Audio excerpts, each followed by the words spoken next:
To elaborate further on Fairclough's thoughts and model, I'll just talk about a bit in relation to textual analysis in social research.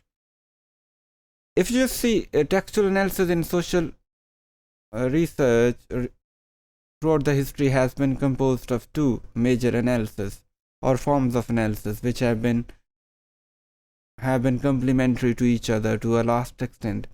The first one is linguistic analysis and the other one is intertextual analysis. In linguistic analysis, a researcher analyzes the language of a text in a typical way in which various levels of language which range from phonology to a sentence or even beyond sentence are analyzed. For example, the making of sounds, combination of sounds, and then the grammar of particular sentences, word choice, they are analyzed. So linguistic analysis is reduced to the levels of language. Then we can see recently, not that recently, but obviously in previous decades, we can see that this linguistic analysis has raised from individual linguistic segments to the segments of language which go beyond a sentence level and tell us about the making of paragraphs. So where there are various grammatical constituting factors which make paragraphs and their comprehensibility. So there are certain factors like cohesion and coherence which are analyzed also in traditional discourse analysis. So this linguistic analysis also supports such analysis.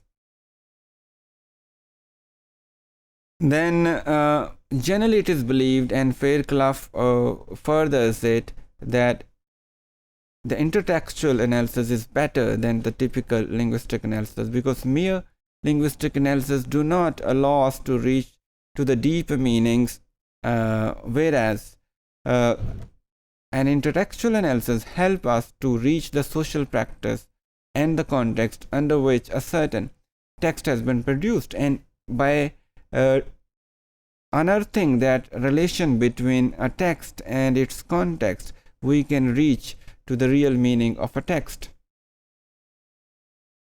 CDA is not yet another form of academic analysis. Rather, it has very deep social and political purposes. It helps to create critical awareness among even ordinary users of language about a connection, linguistic-discursive connection, which may be used to for some kind of manipulation or exploitation of the masses through discourses. So it sends a kind of warning to the people who benefit from it, that this kind of linguistic manipulation or textual manipulation can happen in order to beguile ordinary people.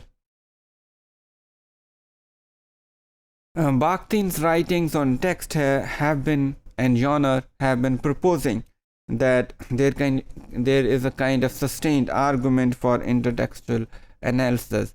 So Bakhtin has been proposing that we need to see a text in connection to other texts or in light of certain genre in which it is being produced. Otherwise, it would become very difficult to reach the deeper meanings. And this is the thought which has forcefully been advocated by many people working in the field of semiotics also.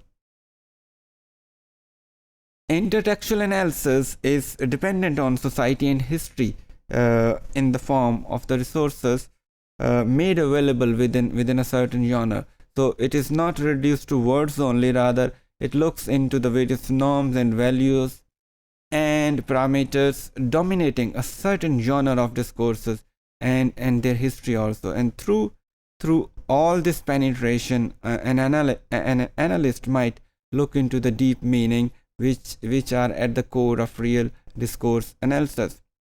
Genres, according to Bakhtin, are the drive belts from the history of society to the history of language. So genres actually help us link the general history of a society with the discourses produced within that society, and that's where we as critical analysts can reach the meanings which are hidden there. In social researches, it can be said that intertextual analysis crucially mediates the connection between language and social context, and facilitates bridging the gap between text and context. And we can see that Fairclough's three-dimensional model utilizes this intertextual analysis and helps us reach the deeper meanings, and it also bridges the gap which would have remained unfilled if there would have been not intertextual analysis. So Fairclough supports building a bridge and or fill the gap which is between text and the context. So in short, we can say that recent studies in social sciences and in linguistic studies under the umbrella of critical discourse analysis in one way or the other have been supporting this kind of intertextual analysis, which has also been at the core of Fairclough's thoughts and the model.